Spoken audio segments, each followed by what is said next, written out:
ആകാശവാണി കോഴിക്കോട്. വനിതാവേദി.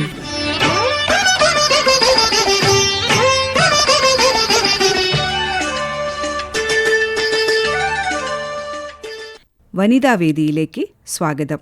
മോഹിനിയാട്ടം നർത്തകിയും കോഴിക്കോട്ടെ ദ്യുതിയുടെ ഡയറക്ടറുമായ ഗായത്രി മധുസൂദനനുമായി AR അഞ്ജലി നടത്തുന്ന അഭിമുഖമാണ് ഇന്നത്തെ പരിപാടി. എല്ലാവർക്കും നമസ്കാരം. മോഹിനിയാട്ടം നർത്തകി ഗായത്രി മധുസൂദനനാണ് ഇന്ന് നമ്മളോടൊപ്പം വനിതാവേദിയിൽ ചേരുന്നത്. സ്വാഗതം മാം. നമസ്കാരം. നമ്മളെ ഡാൻസ് സ്റ്റൈൽസ് എടുത്ത് നോക്കുകയാണെങ്കിൽ ഇന്ത്യയിൽ തന്നെ പലതരം ക്ലാസിക്കൽ ഡാൻസ് സ്റ്റൈൽസ് ഉണ്ട്.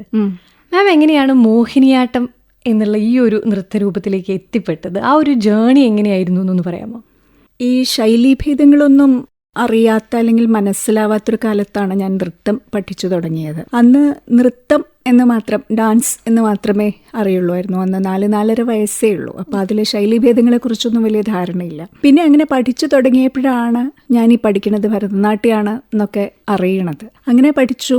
അന്നൊക്കെ ഞാൻ ഭരതനാട്യം തന്നെയായിരുന്നു എനിക്കിഷ്ടവും. അത് കുറച്ചുകൂടി ക്രിസ്പും ആയിട്ടുള്ള മൂമെൻറ്റ്സും അതിനോടൊരു ഇഷ്ടം ഉണ്ടായിരുന്നു. അതിനോട് തന്നെയായിരുന്നു അന്ന് ഇഷ്ടം. പക്ഷെ കൂട്ടത്തിൽ ഞാൻ മോഹിനിയാട്ടവും പഠിച്ചു തുടങ്ങിയത് ഞാൻ തിരൂരാണ് എൻ്റെ സ്വദേശം. അപ്പോൾ അവിടെ വീടിന് തൊട്ടടുത്ത് തന്നെയുള്ള ലളിതകലാ സമിതിയിൽ ഡോക്ടർ NK ഗീത, അവരുടെ കീഴിലാണ് ഞാൻ ആദ്യമായി നൃത്തം പഠിച്ചു തുടങ്ങുന്നത്. അത് കഴിഞ്ഞ് അവരുടെ അനിയത്തി ശ്രീമതി NK ഗിരിജ, പിന്നീട് കുറച്ചു കാലം കലാമണ്ഡലം സരസ്വതി ടീച്ചർ, തുടർന്ന് ഡോക്ടർ ഭാരതി ശിവജി, ഡോക്ടർ കലാമണ്ഡലം സുഗന്ധി, ഇവരുടെയൊക്കെ കീഴിലാണ് എൻ്റെ നൃത്ത പഠനം ഉണ്ടായത്. അപ്പോൾ ചെറുപ്പകാലത്ത് അല്ലെങ്കിൽ ആ ഒരു പഠനകാലത്ത്, വിദ്യാഭ്യാസ കാലത്തൊക്കെ ഭരതനാട്യത്തിലായിരുന്നു കൂടുതൽ ശ്രദ്ധ. അങ്ങനെ ഇരിക്കെയാണ് ഞാൻ ഒരിക്കൽ ഡോക്ടർ ഭാരതി ശിവജിയുടെ, പത്മശ്രീ ഡോക്ടർ ഭാരതി ശിവജിയുടെ മോഹിനിയാട്ടം പരിപാടി കാണാനിടയായത്. ശരിക്കും പറഞ്ഞാൽ അതിൽ ഭ്രമിച്ചിട്ടാണ് ഞാൻ മോഹിനിയാട്ടത്തിലേക്ക് തിരിയുന്നത്. അങ്ങനെയാണ് ഒരു മോഹിനിയാട്ടത്തിൽ കോൺസെൻട്രേറ്റ് ചെയ്യുക എന്നുള്ള ഒരു രീതിയിലേക്ക് മാറിയത്. നമ്മള് ഒരു ട്രെയിനിങ് കാലഘട്ടം ചെറുപ്പകാലത്തിൽ നമ്മൾ പഠിക്കുന്നു, ആസ് എ ബിഗിനിങ് എന്നുള്ള രീതിയിൽ നമ്മൾ പഠിക്കുന്നു. പിന്നെ മോഹിനിയാട്ടം മെയിൻ എടുത്ത് പഠിക്കുകയാണോ ഉണ്ടായത്? അല്ല. ഞാൻ അങ്ങനെ ഒരു സ്ഥാപനത്തിൽ പഠിച്ചിട്ടേ ഇല്ല. ഞാൻ 10ാം ക്ലാസ് കഴിഞ്ഞു. പിന്നെ ഇവിടെ കോളേജിൽ പ്രോവിഡൻസിലാണ് പഠിച്ചത്. അവിടെ ഞാൻ പഠിച്ചത് കോമേഴ്സ് ആയിരുന്നു.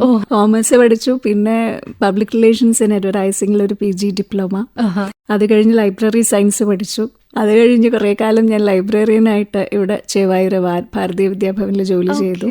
അങ്ങനെയൊക്കെയാണ്. അല്ലാതെ നൃത്തം ഒരു സ്ഥാപനത്തിൽ നിന്ന് ഞാൻ പഠിച്ചിട്ടില്ല. പക്ഷേ നല്ല ഗുരുക്കന്മാരുടെ കീഴിൽ പഠിക്കാനുള്ള ഒരു ഭാഗ്യമുണ്ട്. പിന്നെ എപ്പോഴായിരുന്നു ഡാൻസ് എന്നുള്ളതൊരു കംപ്ലീറ്റ് പ്രൊഫഷനാക്കി മാറ്റാൻ തീരുമാനിച്ചിട്ടുള്ളത്? എനിക്ക് തോന്നുന്നത് ഒരു ജോലിയായിട്ട് ഞാൻ നൃത്തത്തെ ഇതുവരെ കണ്ടിട്ടില്ല. അതിനോടുള്ളൊരു ഇഷ്ടം കൊണ്ട് അതിലേക്ക് എത്തിപ്പെട്ട ഒരാളാണ്. അതായത് ഞാനൊരു ക്ലാസ് തുടങ്ങണം എന്നോ പ്രൊഫഷണൽ ഡാൻസർ എന്നുള്ള നിലയിൽ പ്രവർത്തിക്കണം എന്നൊന്നും ആഗ്രഹിച്ചിട്ടില്ല. അതൊന്നും എൻ്റെ ലക്ഷ്യങ്ങളൊന്നും ആയിരുന്നില്ല അതൊന്നും. പക്ഷേ എനിക്ക് ഏറ്റവും പ്രിയപ്പെട്ട സംഗതി ആയതുകൊണ്ടും, പിന്നെ നമുക്ക് ഓരോ യോഗം ഉണ്ടാവുമല്ലോ, അങ്ങനെ എൻ്റെ പ്രിയപ്പെട്ട ചില സുഹൃത്തുക്കൾ അവർ നിർബന്ധിച്ച് തുടങ്ങിപ്പിച്ചൊരു ക്ലാസ്സാണ് എൻ്റെ ദ്യുതി. അല്ലാതെ ഞാനൊരു ഇനിഷ്യേറ്റീവ് എടുത്ത് തുടങ്ങിയതേ അല്ല. അങ്ങനെ അവരുടെ സ്നേഹപൂർവമായ നിർബന്ധത്തിന് വഴങ്ങിയാണ് ഞാൻ ക്ലാസ് എടുത്ത് തുടങ്ങിയത്. പക്ഷെ പിന്നീട് എനിക്ക് തോന്നുന്നത് ഞാൻ തന്നെ അതിലൊരു രസം കണ്ടെത്തും. പിന്നെ അത് ആദ്യം 3 ആളായിരുന്നു, പിന്നെ 4 ആളായി, പിന്നെ ആ 4 ആള് പറഞ്ഞ് വേറെ ഒരു 5-6 ആള് വന്നു. അങ്ങനെ അതൊരു സ്ഥാപനമായിട്ട് മാറുകയാണ് ഉണ്ടായത്. ദ്യുതിയിലേക്ക് കടക്കുന്നതിന് മുന്നേ ആയിട്ട് മാം ഒരുപാട് എക്സ്പെരിമെന്റൽ പെർഫോമൻസസുകൾ ചെയ്യുന്ന ഒരാളാണെന്നാണ് ഞാൻ മനസ്സിലാക്കിയിരിക്കുന്നത്. അതായത് ഇപ്പോൾ ഒരു ട്രഡീഷണൽ വേ നമുക്ക് കണ്ടുവരുന്നൊരു രീതികൾ ഉണ്ടാവും, നമ്മൾ കണ്ടുവരുന്ന ഇനങ്ങൾ ഡാൻസ് ഉണ്ടാവാം. അതിൽ നിന്നൊക്കെ വ്യത്യസ്തമായിട്ടുള്ള ആശയങ്ങൾ എക്സ്പെരിമെന്റ് ചെയ്യുന്ന ഒരു വ്യക്തിയാണ്. നമ്മളൊരു ഓഡിയൻസ് എത്രത്തോളം ആക്സെപ്റ്റ് ചെയ്യുന്നുണ്ട് ഒരു പുതുമ നമ്മൾ ഡാൻസിൽ കൊണ്ടുവരുന്ന സമയത്ത്? ഇത് ബുദ്ധിമുട്ടുണ്ടോ ഇപ്പോഴും ഓഡിയൻസിന്റെ ഇടയിലേക്ക് ഒരു പുതുതായിട്ടൊരു കാര്യം കൊണ്ടുവരിക എന്നുള്ളത്? ഇതില് ഈ ചോദ്യത്തിൽ 2-3 കാര്യങ്ങളാണ്. ഇപ്പൊ പരീക്ഷണങ്ങൾ ചെയ്യുക. അപ്പോൾ എനിക്ക് ഞാൻ പറയട്ടെ, സത്യമായിട്ടും പരീക്ഷിക്കാൻ വേണ്ടിയിട്ട് ഞാനൊന്നും ചെയ്തിട്ടില്ല. ഒരു പരീക്ഷണം എന്നുള്ള നിലയ്ക്കൊന്നും ഞാനൊന്നും ചെയ്തിട്ടില്ല. പക്ഷെ വ്യത്യസ്തമായിട്ടുള്ള ആശയങ്ങളെ, കാരണം മോഹിനിയാട്ടത്തിൽ നമ്മൾ വൈവിധ്യം കുറവായിരുന്നു ഒരു കാലത്ത്. അതായത് ചില പ്രത്യേക ശൃംഗാര രസപ്രധാനമായിട്ടുള്ള പ്രാധാന്യമുള്ള പദങ്ങൾ, പിന്നെ ശൃംഗാരം കഴിഞ്ഞാൽ പിന്നെ അതിൽ വരുന്ന ഒരു ഭക്തി ആണ് പിന്നെ വരിക. പിന്നെ കുറച്ചും കൂടി അപ്പുറത്തേക്ക് പോയാൽ വാത്സല്യവും. ഈ 3 ഇമോഷൻസിൽ അല്ലെങ്കിൽ ഈ 3 തരത്തിലുള്ള ഇനങ്ങളാണ് ഈ അടുത്ത കാലം വരെ, അങ്ങനെ പറയാൻ പറ്റുള്ളൂ കേട്ടോ, അടുത്ത കാലം വരെ മോഹിനിയാട്ടം ഈ 3 തരത്തിലുള്ള 3 ഭാവങ്ങളെ കേന്ദ്രീകരിച്ചിട്ടാണ് അതിൽ ഇനങ്ങൾ ഉണ്ടായിരുന്നത്. അപ്പൊ അത് നമ്മളിങ്ങനെ കുറെ ചെയ്യുമ്പോഴേ നമുക്ക് വേറെന്തെങ്കിലും ഒന്ന് ചെയ്തു നോക്കാനുള്ള ഒരു കൗതുകം വരും. അതിന് പുറകെ പോയപ്പോഴാണ് ഈ ഹിരൺമയവും നിലാക്കനവും പുന്നാഗവരാളിയും ഒക്കെ സംഭവിച്ചിട്ടുള്ളത് എന്ന് വേണമെങ്കിൽ പറയാം. അതൊന്നും പക്ഷെ ഒരു പരീക്ഷണം, ഇതിലൊരു മാറ്റം കൊണ്ടുവരണം എന്ന് ആഗ്രഹിച്ച് അങ്ങനെയല്ല, ഒരു വിഷയത്തിലേക്ക് ഒരു ആശയത്തിലേക്ക് എത്തുകയും ആ ആശയം അവതരിപ്പിക്കാൻ വേണ്ടി ചില ചെറിയ മാറ്റങ്ങൾ വരുത്തി നോക്കുകയും ചെയ്തു. അതിൽ ആശയത്തിലാണ് വൈവിധ്യം കൊണ്ടുവരാൻ ശ്രമിച്ചിട്ടുള്ളത്. ഇപ്പോൾ ഹിരൺമയത്തിനെ പറ്റിയിട്ട് പറഞ്ഞു, എങ്ങനെയാണ് ഒരു പ്രോസസ്? നമ്മൾക്ക് ഒരു തോട്ടായിരിക്കും ചിലപ്പോൾ, പെട്ടെന്ന് നമുക്ക് ഇൻസ്പിറേഷൻ കിട്ടുന്നത് ചിലപ്പോൾ ഈ പറഞ്ഞ പോലെ ഒരു പെർഫോമൻസിൽ നിന്നായിരിക്കാം, അല്ലെങ്കിൽ ഒരു തീർച്ചയായിട്ടും പുസ്തകത്തിൽ. എങ്ങനെയായിരുന്നു ഈ ഹിരൺമയത്തിലേക്കുള്ളൊരു ആ ഒരു ആശയത്തിലേക്ക് എത്തിയത്? ആ ഒരു പ്രോസസ്സ് എന്തായിരുന്നു? അത് എനിക്ക് തോന്നുന്നു ഒരു നർത്തകി മാത്രമല്ല, എല്ലാ കലാകാരന്മാർക്കും അവരെ ഏതെങ്കിലും ചില സംഗതികളാണ് അവരിൽ പുതുതായ അവരുടെ സർഗാത്മകതയെ പ്രചോദിപ്പിക്കുക. അത് ചിലപ്പോൾ ഒരു പാട്ടായിരിക്കും, അല്ലെങ്കിൽ ഒരു എന്തെങ്കിലും കേൾക്കണതായിരിക്കും, അവർ കേൾക്കുന്ന ഒരു വാർത്തയായിരിക്കും, അവർ കാണുന്ന ഒരു ദൃശ്യമായിരിക്കും, അല്ലെങ്കിൽ അങ്ങനെ എന്തുമാവാം അത്. ഇപ്പൊ ഹിരൺമയത്തിന്റെ കാര്യം പറയാതാണല്ലോ ചോദിച്ചത്. ഞാൻ നേരത്തെ പറഞ്ഞു, ഞാൻ കുറച്ചു കാലം ഒരു സ്കൂളിൽ ലൈബ്രറിയനായിട്ട് ജോലി ചെയ്തിരുന്നു. ആ കാലത്താണ് അവിടെ ഓട്ടോമേറ്റ് ചെയ്തത് ലൈബ്രറി. അപ്പോൾ ഡിജിറ്റൽ ലൈബ്രറി തുടങ്ങുക എന്നുള്ളൊരു ആശയം ഒക്കെ വന്നു. എനിക്കും ഇതിനെക്കുറിച്ച് വലിയ പിടിപാടൊന്നും ഉണ്ടായിരുന്നില്ല. അന്ന് കുട്ടികൾക്ക് ഇന്റർനെറ്റ് അങ്ങനെ നേരിട്ട് ആക്സസ് ചെയ്യാൻ കൊടുക്കുന്നത് വളരെ അപകടമാണ് എന്നുള്ള ഒരു ധാരണയിലായിരുന്നു. പിന്നെ 2 കൊല്ലം കഴിഞ്ഞപ്പോൾ ആ സ്ഥിതിയൊക്കെ പാടെ മാറി. ക്ലാസ്, സ്കൂൾ ഒന്നാകെ ഒരു ഫോണിന്റെ ഉള്ളിലേക്ക് പോയൊരു കാലഘട്ടമൊക്കെ നമ്മൾ കണ്ടു. ഇത് 2012-13 കാലത്താണ്. അപ്പോൾ അവർക്ക് ഈ സിസ്റ്റം ഉപയോഗിക്കാൻ, എങ്ങനെ നല്ല രീതിയിൽ ഉപയോഗിക്കാൻ പഠിപ്പിക്കുക എന്നുള്ളതായിരുന്നു അന്നത്തെ ഒരു ഉദ്ദേശം. അതിനു വേണ്ടിയിട്ട് ഒരുപാട് ഡോക്യുമെന്ററികൾ ഒക്കെ തിരഞ്ഞിരുന്നു. അങ്ങനെ ആ തിരയുന്ന സമയത്ത് രാജാ രവിവർമ്മയെ കുറിച്ചിട്ട് ബിഫോർ ദ ബ്രഷ് ഡ്രോപ്ഡ് എന്ന് പറഞ്ഞ വിനോദ് മങ്കര സംവിധാനം ചെയ്തൊരു ഡോക്യുമെന്ററി കാണാനിടയായി. അതില് രാജാ രവിവർമ്മ എഴുതുമായിരുന്നു എന്നുള്ള ഒരു വസ്തുത ആ ഡോക്യുമെന്ററിയിൽ ഉണ്ടായിരുന്നു. അതുപോലെ തന്നെ അതിൽ അദ്ദേഹത്തിന്റെ ഒരു കവിത പാടിയിട്ടുണ്ട്. ആ കവിതയിലെ ഒരു വാക്ക് ഗുഞ്ചാവലി എന്നുള്ളൊരു വാക്ക്, അതെന്തോ ചില വാക്കുകൾ നമ്മുടെ മനസ്സിൽ കിടക്കുമല്ലോ. ഈ ഗുഞ്ചാവലി എന്ന് പറയുമ്പോൾ നല്ല കൗതുകമുള്ള ഒരു വാക്കാണ്. ശരിക്കും പറഞ്ഞ മഞ്ചാടിക്കുരുവാണത്, കുന്നിമണി അല്ലെങ്കിൽ മഞ്ചാടി അങ്ങനത്തെ ചുവന്ന, അതാണ് ഉദ്ദേശിക്കുന്നത്. അപ്പൊ ആ വാക്ക് എങ്ങനെയോ മനസ്സിൽ കയറിക്കൂടിയിരുന്നു. പക്ഷെ അന്നൊന്നും അതിനെ നൃത്തത്തിലേക്ക് കൊണ്ടുവരിക എന്നൊന്നും ആലോചിച്ചിട്ടില്ല. അത് കഴിഞ്ഞ് നൃത്തത്തിൽ കുറെ കൂടി സജീവമായപ്പോൾ, പുതിയ ഇനങ്ങളെ കുറിച്ച് ആലോചിച്ച് വന്നപ്പോൾ ഇനി എന്ത് ചെയ്യണ്ടോ എന്നൊക്കെ ആലോചിച്ചപ്പോഴാണ് ഈ ഗുഞ്ചാവലി വീണ്ടും ഉരുണ്ടു വന്നത്. പിന്നെ അതിലൊരുപാട് പഠനങ്ങൾ വേണ്ടി വന്നു. പുസ്തകങ്ങൾ തപ്പി, അദ്ദേഹത്തെ കുറിച്ച് വന്നിട്ടുള്ള പുസ്തകങ്ങൾ, ഇതുപോലത്തെ ഡോക്യുമെന്ററി, അങ്ങനെ ഒരുപാട് വായനകളും ഒക്കെ വേണ്ടി വന്നിട്ടുണ്ട്. അങ്ങനെ കിട്ടിയ അദ്ദേഹത്തിന്റെ സാഹിത്യം, അതിൽ നിന്നാണ് പിന്നെ ഒരു മോഹിനിയാട്ടം റെപ്പറ്ററി സെറ്റ് ചെയ്തെടുത്തത്. അപ്പൊ അദ്ദേഹം നല്ല സാഹിത്യകാരനായിരുന്നു, സംഗീതത്തിലും അദ്ദേഹത്തിന് നൈപുണ്യം ഉണ്ടായിരുന്നു. അപ്പോൾ ഹിരൺമയം ചിട്ടപ്പെടുത്തുമ്പോൾ അദ്ദേഹം എഴുതിയൊരു നാമാവലിയിലെ ഒരു ശ്ലോകം എടുത്തിട്ടാണ് സാമ്പ്രദായികമായ രീതിയിൽ നമ്മൾ ചെയ്യണ, അങ്ങനെയാണ് തുടങ്ങുക. മോഹിനിയാട്ടം തുടങ്ങുമ്പോൾ ഒരു ചൊൽക്കെട്ടിലാണ് സാധാരണ തുടങ്ങുക. അതേ സമ്പ്രദായത്തിൽ അതിലുപയോഗിക്കുന്ന ശ്ലോകം രാജാ രവിവർമ്മ എഴുതിയ ഒരു നാമാവലിയിൽ നിന്നെടുത്ത്, അതിന്റെ ഏറ്റവും രസം, അദ്ദേഹം തന്നെ അതിന്റെ രാഗവും താളവും ഒക്കെ കുറിച്ചു വെച്ചിരുന്നു. അത് അദ്ദേഹത്തിന് സംഗീതത്തിലുള്ള ഒരു പ്രൊഫിഷ്യൻസിയാണ് അത് കാണിക്കുന്നത്. അപ്പൊ അദ്ദേഹം കുറിച്ചു വെച്ച അതേ രാഗത്തിലും അതേ താളത്തിലും തന്നെ അത് ചിട്ടപ്പെടുത്തിയിട്ടാണ് ഈ ഹിരൺമയത്തിന്റെ ആദ്യത്തെ ഇനം തുടങ്ങുന്നത്. അത് കഴിഞ്ഞ് പിന്നെ അദ്ദേഹം എഴുതിയിട്ടുള്ള മാനസയാത്ര ശരിക്കും പറഞ്ഞിട്ടുണ്ടെങ്കിൽ യാത്രാവിവരണമാണ്. ഒരുപാട് യാത്ര ചെയ്യുമായിരുന്നു അദ്ദേഹം. അപ്പൊ ആ മാനസയാത്ര അതായിരുന്നു അതിന്റെ സെന്റർ പീസായിട്ട് ചെയ്തത്. അത് കഴിഞ്ഞിട്ട് അദ്ദേഹത്തിന്റെ ഒരു ശീലം, താൻ വരയ്ക്കുന്ന ചിത്രങ്ങൾക്ക് അടിക്കുറിപ്പുകളാണ് നമ്മളൊക്കെ എഴുതുക, 1-2 വാക്കുകൾ അല്ലെങ്കിൽ ഒരു കുഞ്ഞു വാചകമൊക്കെ ആയിട്ട്. പക്ഷെ അദ്ദേഹം ഇത്തരം അടിക്കുറിപ്പുകൾ സംസ്കൃത ശ്ലോകങ്ങളായിട്ടാണ് എഴുതിയിരുന്നത്. അപ്പൊ അതുപോലെ ഒരു ശ്ലോകം എടുത്തിട്ടാണ് ഒരു പദം ഫോർമാറ്റിൽ ചെയ്തത്. പിന്നെ ഹിരൺമയം അവസാനിപ്പിക്കുന്നത് സാധാരണ കച്ചേരികൾ അവസാനിപ്പിക്കുന്നത് പോലെ തന്നെ മംഗളശ്ലോകത്തിലാണ് അവസാനിപ്പിക്കുക. രാജാ രവിവർമ്മ മരിച്ച സമയത്ത് പ്രശസ്ത തമിഴ് കവി സുബ്രഹ്മണ്യ ഭാരതിയാർ, അദ്ദേഹം നമ്മൾ പറയില്ലേ വിലാപകാവ്യം എന്നൊക്കെ പറയുമല്ലോ, അതുപോലെ ഒരു കവിത കുറിച്ച് കിളിമാനൂർ കൊട്ടാരത്തിലേക്ക് അയച്ചിരുന്നു. ആ കവിതയാണ് മംഗളശ്ലോകമായിട്ട് ചെയ്തത്. ആ കവിത അത് നമ്മൾ വിലാപകാവ്യം എന്നൊക്കെ പറയിച്ചാലും അത് വളരെ പ്രസാദാത്മകമായിട്ടുള്ളൊരു അവതരണമായിരുന്നു. അപ്പം അതിൽ നല്ല രസമാണ് അതിൻ്റെ വരികളൊക്കെ. അതിൽ അദ്ദേഹം പറയണത് രാജാരവിവർമ്മ എന്നുള്ള ചിത്രകാരൻ ഇങ്ങനെ ഭൂമി വിട്ട് അല്ലെങ്കിൽ ഇഹലോകവാസം വെടിഞ്ഞു പോയതൊന്നുമല്ല. അദ്ദേഹം ധാരാളം ഈ രംഭ, ഉർവശി ഇതൊക്കെ വരച്ചിട്ടുണ്ടല്ലോ. അപ്പോൾ താൻ വരച്ച ചിത്രങ്ങളെ സ്വർഗലോകത്തിൽ പോയിട്ട് അതിൻ്റെ ഒറിജിനൽ ഒത്തു നോക്കാനൊന്ന് പോയതാണ് എന്ന രീതിയിൽ വളരെ മനോഹരമായി പ്രസാദാത്മകമായിട്ടാണ് അദ്ദേഹത്തിന്റെ മരണത്തെ ഭാരതിയാർ കുറിച്ചു വെച്ചത്. അപ്പൊ ആ ശ്ലോകത്തിലാണ് മംഗളമായി ചെയ്തിട്ടാണ് ഹിരൺമയം അവസാനിപ്പിക്കുക. ഇനി നമ്മൾക്ക് ദ്യുതി നേരത്തെ പറഞ്ഞു തുടങ്ങിയതുപോലെ തന്നെ എങ്ങനെയാണ് ദ്യുതി എന്ന ഒരു ആശയത്തിലേക്ക് എത്തുന്നത്? ഇപ്പൊ ഞാൻ മനസ്സിലാക്കിയിടത്തോളം നിർബന്ധിക്കപ്പെട്ടു എന്ന് പറഞ്ഞു. പക്ഷെ എങ്കിൽ കൂടിയിട്ടും ദ്യുതിയുടെ പ്രവർത്തനങ്ങള്, ദ്യുതിയുടെ ഒരു വിഷൻ എന്താണ്? ഞാൻ പറഞ്ഞ പോലെ എന്നെ കൊണ്ട് നിർബന്ധിച്ച് തുടങ്ങിപ്പിച്ചതാണെന്ന് ഞാൻ പറഞ്ഞല്ലോ. അപ്പോൾ അതിൽ അവർ പറഞ്ഞ ഒരു കാരണം അത് വളരെ ശരിയാണെന്ന് എനിക്ക് തോന്നി. കാരണം അവർ പറഞ്ഞു, അവർ സാധാരണ ക്ലാസ്സുകളിൽ പോണ സമയത്ത് പുതിയ ബാച്ച് തുടങ്ങുമ്പോൾ പല പ്രായക്കാരുണ്ടാവും, ചെറിയ കുട്ടികളുണ്ടാവും, മുതിർന്നവരുണ്ടാവും, എല്ലാവരും ഉണ്ടാവും. അപ്പോൾ ഇവർ പറഞ്ഞത് ഒരു പ്രായം കഴിഞ്ഞു കഴിഞ്ഞാൽ നമുക്ക് ഈ കുട്ടികളുടെ എജിലിറ്റി എന്ന് പറയുന്ന ഒരു സംഗതി ഉണ്ടല്ലോ, നമുക്ക് കുട്ടികളുടെ ഒപ്പം ചെയ്തെത്താൻ പ്രയാസമാണ് ഫിസിക്കലി, മനസ്സുകൊണ്ടൊക്കെ ദേഹത്തുണ്ട്.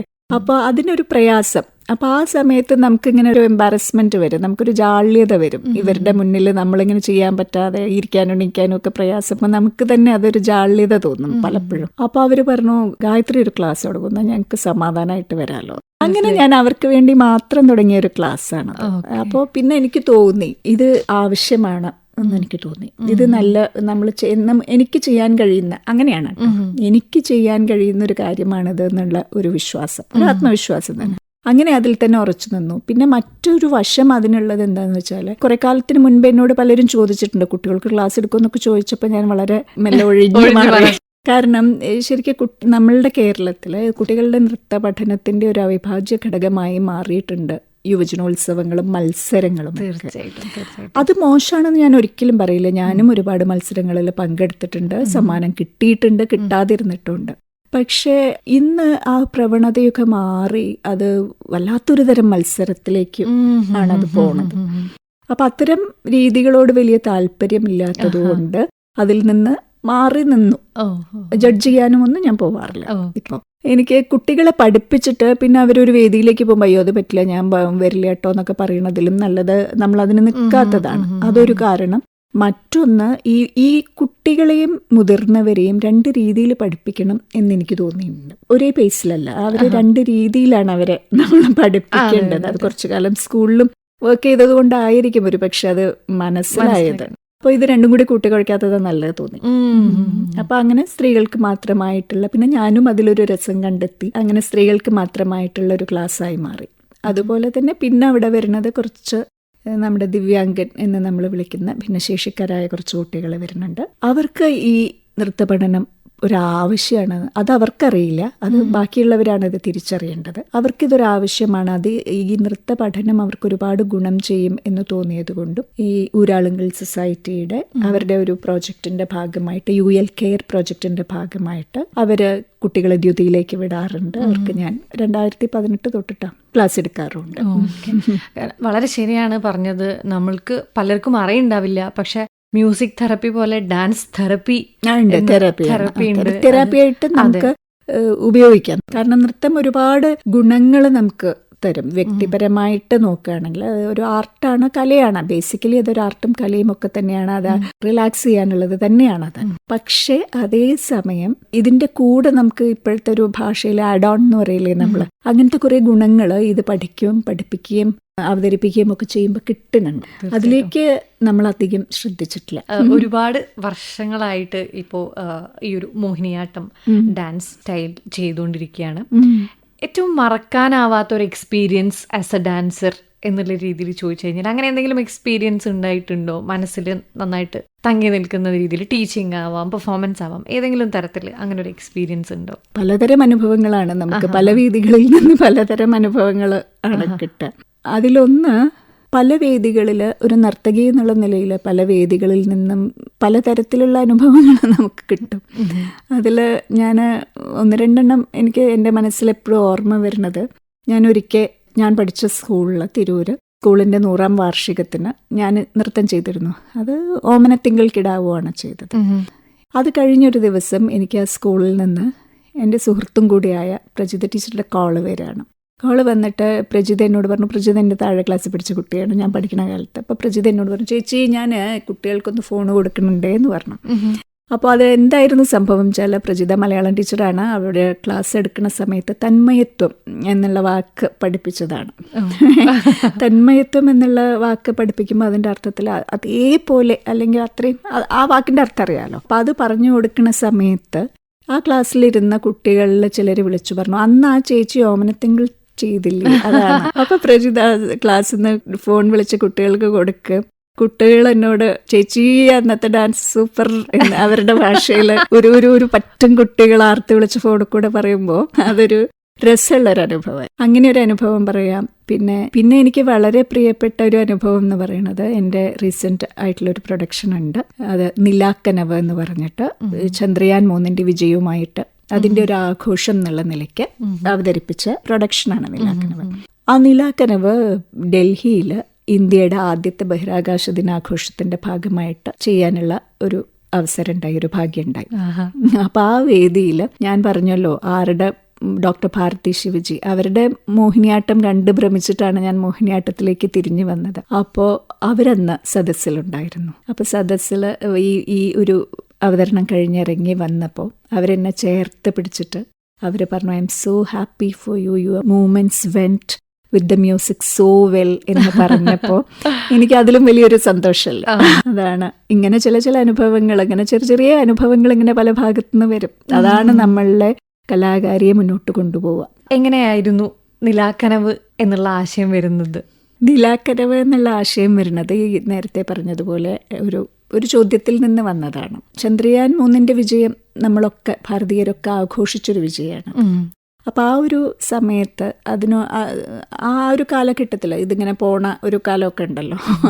ആ സമയത്ത് എൻ്റെ സുഹൃത്തും സംവിധായകനും നാഷണൽ അവാർഡ് വിന്നറും ഒക്കെ ആയിട്ടുള്ള വിനോദ് മങ്കര, അദ്ദേഹം എന്നോട് ചോദിച്ചൊരു ചോദ്യമുണ്ട്, ചന്ദ്രയാൻ 3ന്റെ വിജയം ഒരു നർത്തകി എങ്ങനെ ആഘോഷിക്കും? വളരെ ആത്മവിശ്വാസത്തോടെ ഞാൻ പറഞ്ഞു, നർത്തകിയുടെ ആഘോഷങ്ങളൊക്കെ നൃത്തത്തിലാണെന്ന്. അപ്പം എന്നോട് പറഞ്ഞു, എങ്കിൽ എന്തുകൊണ്ട് ചന്ദ്രയാൻ 3ുമായിട്ട് ബന്ധപ്പെടുത്തിയൊരു കൊറിയോഗ്രാഫി ആലോചിച്ചുകൂടാന്ന് പറഞ്ഞു. അപ്പോൾ ആ ചോദ്യം തന്നെയാണ് ഇത്തരം ഒരു കൊറിയോഗ്രാഫിയെ കുറിച്ച് ചിന്തിക്കാൻ എന്നെ പ്രേരിപ്പിച്ചത്. പിന്നെ ഇത് ഞങ്ങൾ ഒരുമിച്ച് ചെയ്ത ഒരു പ്രൊജക്റ്റാണ്. അപ്പോൾ എന്നാൽ പിന്നെ ഒന്ന് ശ്രമിച്ചു നോക്കാം എന്നായി. അതിനുവേണ്ടി ഒരുപാട് ടെക്സ്റ്റുകൾ, പലതരം കഥകൾ, കവിതകളും പഴയ ഗ്രന്ഥങ്ങളും ഒക്കെ നമ്മൾ നോക്കിയിട്ടുണ്ട്. പക്ഷേ അതിൽ ഈ ചന്ദ്രയാൻ 3ന്റെ അതൊരു യാത്രയാണല്ലോ, ചന്ദ്രനിലേക്കുള്ള യാത്ര. അതുമായിട്ട് ചേർത്ത് വെക്കാവുന്നതായിട്ട് കണ്ട ഒരു പുസ്തകം ഈ ജോഹന്നസ് കെപ്ലർ എന്ന ശാസ്ത്രജ്ഞൻ എഴുതിയ സൗമ്യം എന്ന നോവലാണ്. അപ്പോൾ വിനോദ് സാറ് തന്നെയാണ് എന്നോട് പറഞ്ഞത്, ഇങ്ങനെ ഒരു പുസ്തകം ഉണ്ട് ഗായത്രി, നോക്കി നോക്കൂ എന്ന് പറഞ്ഞു. പിന്നെ അത് വായിച്ച്, ഞാൻ ശാസ്ത്രമായിട്ട് വലിയ ബന്ധമുള്ള ഒരാളല്ല, അപ്പൊ അതുകൊണ്ട് അത് വായിച്ച് മനസ്സിലാക്കാനൊക്കെ കുറച്ച് ബുദ്ധിമുട്ടിയിട്ടുണ്ട്. പക്ഷെ അത് വീണ്ടും ഒരുപാട് തവണ എനിക്ക് വായിക്കേണ്ടിയും വന്നിട്ടുണ്ട്. അങ്ങനെ വായിച്ചപ്പോഴാണ് അതിലൊരു കഥയും അതിൽ കഥാപാത്രങ്ങളെയും ഒക്കെ മനസ്സിലാക്കിയെടുത്ത് ഇതിൽ സയൻസ്, ശാസ്ത്രീയ വസ്തുതകളെ മനസ്സിലാക്കി ഒരുവിധമൊക്കെ ഏകദേശം മനസ്സിലാക്കിയെടുത്ത് എന്നാൽ പിന്നെ ഇത് തന്നെ ആവാം എന്ന് തീരുമാനിച്ച് പിന്നെ ഞങ്ങൾ ഒരുമിച്ച് തന്നെയാണ് അതിൻ്റെ സ്ക്രിപ്റ്റും ഒക്കെ വർക്ക് ചെയ്ത് അത് ഇന്ന ഭാഗങ്ങൾ തിരഞ്ഞെടുത്ത് അത് ചെയ്യാമെന്ന് അത് ഒരുപാട് ചർച്ചകൾ പിന്നെ തർക്കങ്ങളൊക്കെ ഉണ്ടായിട്ടുണ്ട്. ചർച്ച ചെയ്തും തർക്കിച്ചും ഒക്കെ തന്നെയാണ് നിലാക്കനവിലേക്ക് എത്തുന്നത്. ഏകദേശം എത്ര കാലം എടുത്തിട്ടുണ്ടാവും ആ ഒരു? അത് കുറച്ച് കാലം എടുത്തിട്ടുണ്ട്. അത് കഴിഞ്ഞ് ഇത് ഇന്ന ഭാഗം എന്നൊക്കെ തീരുമാനിച്ച് ഏകദേശം ഒരു സ്ക്രിപ്റ്റ് പോലെ അതിലൊക്കെ വിനോദ് സാറിന് നല്ല പങ്കുണ്ട് കേട്ടോ. അത് കഴിഞ്ഞ് നമ്മൾ വരികൾ എഴുതിക്കുകയാണ് ഉണ്ടായത്. ഇവിടെ തന്നെയുള്ള സേതു മാനവ് എന്ന മാനവ് വർമ്മ, ഈ രണ്ടുപേരും ചേർന്നാണ് ഇതിന്റെ സാഹിത്യം എഴുതിയത്. കാരണം ഇതൊരു ലാറ്റിനിൽ എഴുതപ്പെട്ട ഒരു കൃതിയാണ്. നമ്മൾ വായിക്കുന്നത് ഇംഗ്ലീഷിലാണെങ്കിലും ഇത് കെപ്ലർ ലാറ്റിനിൽ എഴുതിയ, ജർമ്മൻകാരനായ കെപ്ലർ ലാറ്റിൻ ഭാഷയിൽ എഴുതിയ സൗമ്യത്തിനെയാണ് നമ്മൾ ഇന്ത്യയുടെ ഇങ്ങേയറ്റത്തുള്ള മോഹിനിയാട്ടത്തിലേക്ക് തർജ്ജമ ചെയ്യുന്നത്. അപ്പോൾ നമ്മൾ എന്ത് ചെയ്തു വെച്ചാൽ ഇതിനെ നമ്മുടെ സംസ്കാരത്തിന് എല്ലാ കലാരൂപങ്ങളും അത് ഏത് സംസ്കാരത്തിൽ ഉരുത്തിരിയുന്നുവോ അതിൻ്റെ ചില ലക്ഷണങ്ങൾ കാട്ടും. അപ്പോൾ അത് സോമ്നിയത്തിലുമുണ്ട്, അത് മോഹിനിയാട്ടത്തിനുമുണ്ട്. അപ്പോൾ രണ്ടിനെയും ഈ രണ്ട് ദ്വന്ദ്വങ്ങളെ ചേർത്ത് വെക്കുക എന്നുള്ളത് ഒരു വെല്ലുവിളിയായിരുന്നു. അപ്പോൾ നമ്മൾ ശരിക്കും ചെയ്തത് സോമ്നിയത്തിനെ അതിൻ്റെ ചില സന്ദർഭങ്ങളെ അതിലെ കഥാപാത്രങ്ങളെയൊക്കെ ഒന്ന് ഭാരതീയവൽക്കരിച്ചെടുത്തു.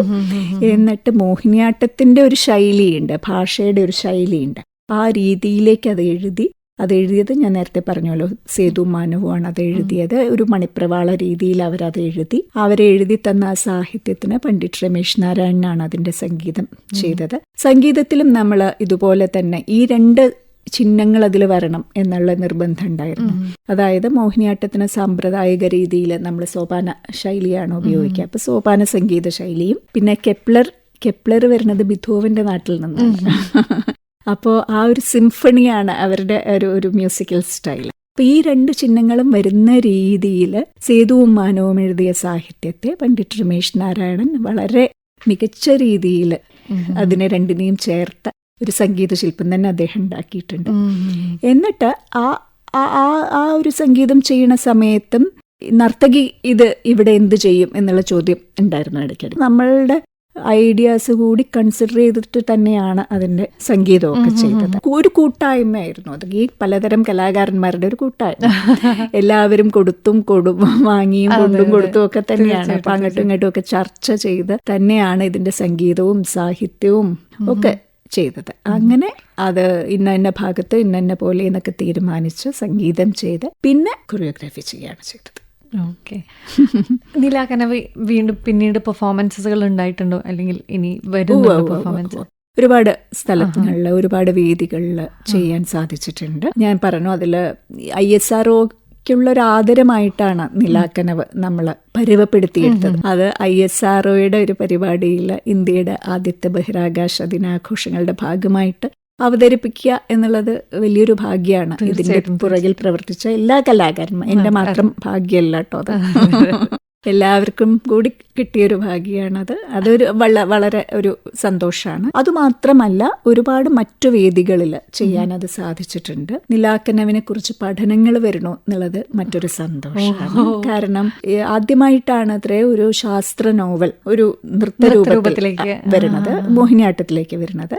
അപ്പോൾ അതുകൊണ്ട് PID മലയാളം സർവകലാശാലയിൽ ഇതിനെക്കുറിച്ചൊരു പേപ്പർ അവതരിപ്പിച്ചിരുന്നു. പിന്നെ മറ്റ് പഞ്ചാബിൽ അല്ലെങ്കിൽ ബാംഗ്ലൂർ സർവകലാശാലകളിൽ നിന്ന് ഈ ഗവേഷണ വിദ്യാർത്ഥികളെ വിളിച്ചിരുന്നു, അവർക്ക് ഇതിൻ്റെ ഡീറ്റെയിൽസിനുമൊക്കെ വേണ്ടിയിട്ട്, അവരുടെ പഠനങ്ങളുടെ ഭാഗമായിട്ട്. അപ്പോൾ ഇങ്ങനെ ചില അന്വേഷണങ്ങളൊക്കെ വന്നപ്പോൾ ഞങ്ങൾ ഏതായാലും നീലാകനവ് ഒന്ന് ഡോക്യുമെന്റ് ചെയ്യാൻ തീരുമാനിച്ചു. കാരണം ഇത് ഒരു പരിധിയിലപ്പുറം നമുക്ക് ഇതിനെ കൊണ്ടുപോകാൻ ബുദ്ധിമുട്ടല്ല, നമുക്കിങ്ങനെ എപ്പോഴും സ്റ്റേജിൽ ചെയ്യാൻ എത്രത്തോളം സാധിക്കും. ഇത്തരം പഠനങ്ങൾക്ക് വേണ്ടി നമുക്ക് അവർക്കിത് കാണണമല്ലോ. അപ്പൊ എല്ലാവർക്കും പ്രാപ്യമായ രീതിയിൽ ഇതിനെ എടുത്തു വെക്കുക, സൂക്ഷിച്ചു വെക്കുക, ഡോക്യുമെന്റ് ചെയ്യുക എന്നുള്ള ഒരു ഉദ്ദേശത്തിൽ ഞങ്ങളത് ഡോക്യുമെന്റ് ചെയ്യാണ്. ഈ പറഞ്ഞു വരുന്ന സമയത്ത് തന്നെ ഞാൻ ആലോചിക്കുകയാണ്, ഒരു ആർട്ട് എത്രത്തോളം നമുക്ക് ഇൻഫ്ലുവൻസ് ചെയ്യാൻ പറ്റും എന്നുള്ളതിനെ പറ്റിയിട്ട്. നമ്മൾ വളരെ പാഷന്റെ പുറത്ത് ചെയ്യുന്ന പല കാര്യങ്ങളും എത്രത്തോളം മറ്റുള്ളവർക്ക് ഉപയോഗപ്രദമാണ്. അതെ, ഇപ്പൊ ഞാൻ തന്നെ കെപ്ലറുടെ നിയമങ്ങളും ഒക്കെ നൃത്തത്തിലൂടെയാണ് പഠിച്ചത്. അപ്പൊ അത് നൃത്തത്തിന്റെ ഒരു സാധ്യതയാണത്, തീർച്ചയായിട്ടും. പിന്നെ കലകളുടെ സാധ്യതയാണത്. കാരണം ശാസ്ത്രത്തിന്റെ ഒക്കെ കാര്യങ്ങൾ ഇപ്പൊ നമ്മൾ പറയുമല്ലോ സയന്റിഫിക് ടെമ്പർ എന്നൊക്കെ, അതിനൊക്കെ കലകളെ നമുക്ക് വളരെ ഇഫക്റ്റീവായിട്ട് ഉപയോഗിക്കാം. തീർച്ചയായിട്ടും. എന്തായാലും ഒരുപാട് സന്തോഷം ഞങ്ങളുടെ കൂടെ ഇത്രയും നേരം സമയം ചെലവഴിച്ചതിൽ. Thank you so much ma'am. ഇങ്ങനെയൊക്കെ സംസാരിക്കുമ്പോഴാണ് നമ്മൾ പലപ്പോഴും നമ്മളിലേക്കൊന്ന് നോക്കുക. എല്ലാവർക്കും നമസ്കാരം. മോഹിനിയാട്ടം നർത്തകിയും കോഴിക്കോട്ടെ ദ്യുതിയുടെ ഡയറക്ടറുമായ ഗായത്രി മധുസൂദനനുമായി സംസാരിച്ചത് AR അഞ്ജലി. വനിതാവേദി.